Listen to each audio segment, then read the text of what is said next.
Banda Neira merupakan salah satu daerah tujuan wisata baik lokal maupun mancanegara.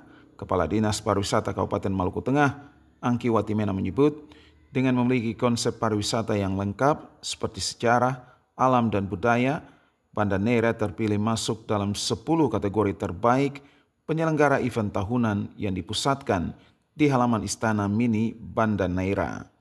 Hal itu tentu didukung oleh komitmen pemerintah Kabupaten Maluku Tengah dalam menjadikan destinasi wisata Banda sebagai salah satu sektor unggulan di Maluku Tengah yang mendukung pembangunan Maluku Maju dan Maluku Emas. Dengannya Banda Heritage Festival atau lebih dikenal masyarakat Banda sebagai Banda Neira Festival siap digelar pada November 2025 mendatang.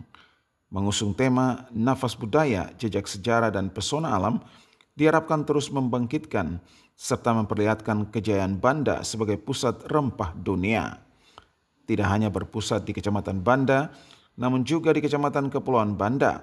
Dengan demikian, Banda Heritage Festival berpotensi menjadikan Banda sebagai destinasi wisata unggulan yang dapat menarik wisatawan domestik maupun internasional, sehingga masyarakat secara langsung akan merasakan manfaat positif dari festival tahunan tersebut. Maka Banda Neira sebagai satu destinasi tempat tujuan wisata berhasil masuk dalam 10 destinasi yang eventnya terbaik, dan kita kebagian di bulan November.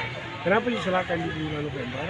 Kita menyesuaikan dengan keadaan alam, laut, ombak dan segala macam. Dari Masohi, Maluku Tengah, kontributor TVRI Fatahil Asia melaporkan.